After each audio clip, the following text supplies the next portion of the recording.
This is absolutely nuts, my friends. LA's Section 8 program just shut down new applications, and the impact is going to be absolutely catastrophic. Why? Well, federal funding cuts. Let's break it down. 47 million to 114 million is being slashed from the budget. That means 3,300 families right this second are stuck in limbo.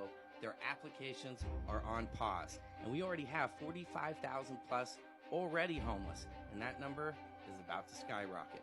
Now, according to Carlos Van Natter, head of Section 8 in LA, he says keeping current recipients in their homes is the top priority. Totally get it. But he even says at this rate, that's at risk. And it gets worse before it gets better. If Congress doesn't approve funding by March 14th, the Housing Authority may have to cut existing vouchers as well. Translation, my friends, thousands of families could lose their homes overnight. This isn't just a housing issue, it's a breaking point for LA. Rent is among the highest in the country. We already have a crazy homeless problem, and the city just eliminated one of the last safety nets for low-income families, seniors, and disabled residents. So what now? Well, if you live in LA, I hope you're paying attention. You need to call your representatives, demand action, because if this crisis isn't addressed right now, we're going to be looking at a tidal wave of homelessness like we've never seen before. Hey guys, so the Housing Urban Development Hub is being cut off. They'll just seeking to cut funding from there. You know what that is? That applies to affordable housing for people with disability, low income, in New York. So we have all these new buildings that they're usually for low income people, so they could get a tax break. Section 8, city feds, all that getting cut. Now they're cutting our housing. They're cutting SNAP. They're cutting unemployment. They're cutting school. They want to uprise. They want martial law. You cut so many people from federal workers. You're cutting off just access to our money. You're allowing companies to charge any banking increase that they want. There's no oversighter.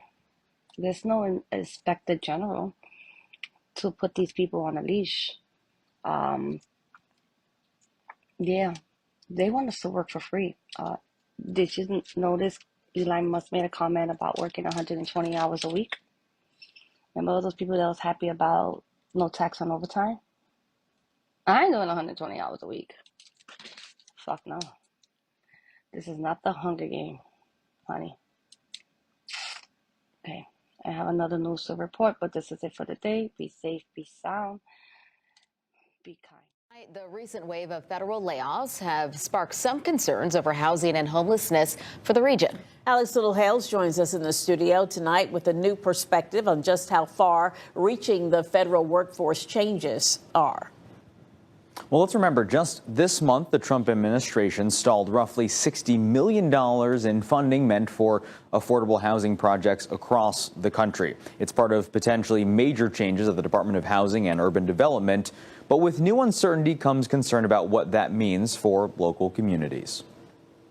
Every year, millions of dollars in federal funding flows into Hampton Roads through grants from the Department of Housing and Urban Development, more commonly known as HUD. But amid mass layoffs at the federal level come questions about the future of that funding for those on the receiving end.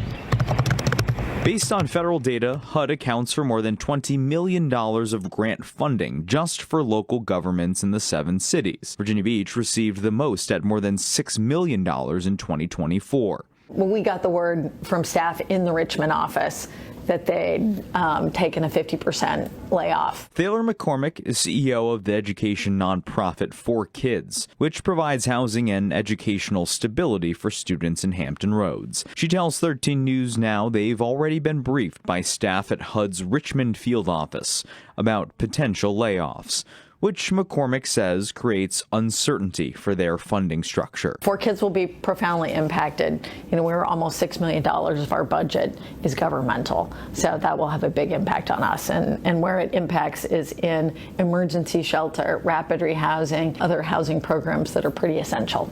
According to the Planning Council, HUD layoffs, quote, would greatly decrease the efficiency of carrying out many programs that HUD funds, plus concerns that HUD programs for the next fiscal year may either be reduced or not honored at all.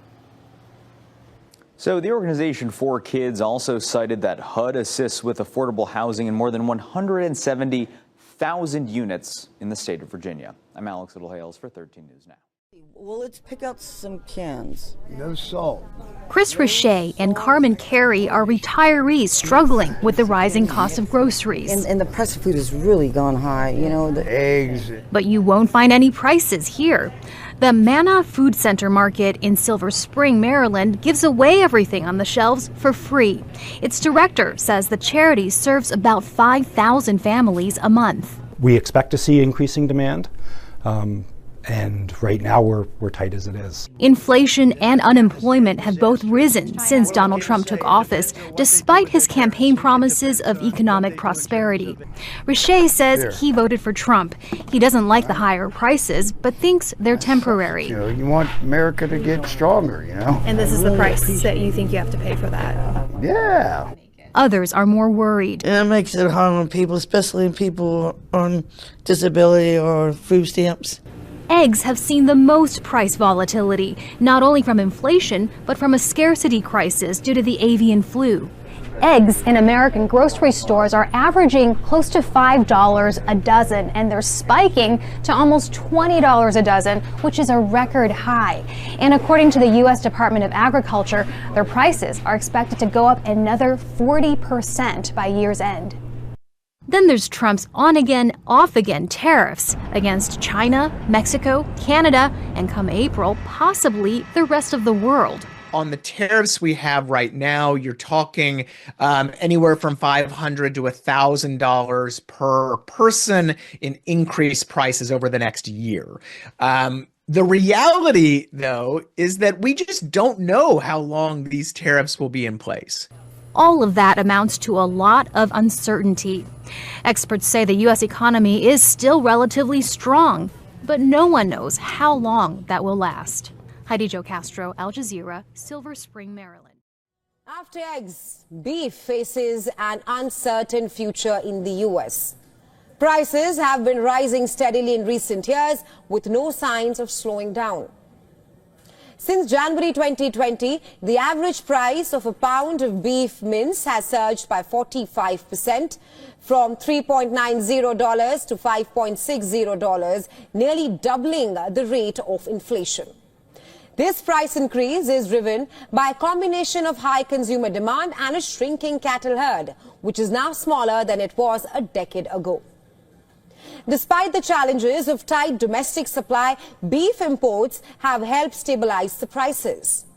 In 2023, the U.S. saw record high imports, including 4.6 billion pounds of beef and 2 million live cattle. However, the situation may soon worsen. And that's because U.S. President Donald Trump has proposed hefty new tariffs on agricultural imports, including beef. The tariffs set to take effect in April 2025 could disrupt the delicate balance of the U.S. beef market. While domestic ranchers might benefit from higher prices, the proposed tariffs could lead to instability in the supply chain. Many cattle are raised in Mexico, fattened in the U.S., and processed in Canada before being re-imported. A procedure that could be interrupted by these tariffs, these high tariffs, which is now being imposed under Donald Trump. While the potential for higher prices might seem like an opportunity for U.S. ranchers, experts warn it could harm the industry. With a smaller cattle herd, sudden price hikes could discourage ranchers from rebuilding their stocks. Meanwhile, consumer habits may shift as well, as higher beef prices will lead to people perhaps looking at other options than beef. Even if the tariffs are delayed or altered, the ongoing challenges in the beef supply chain are clear and prices are likely to remain.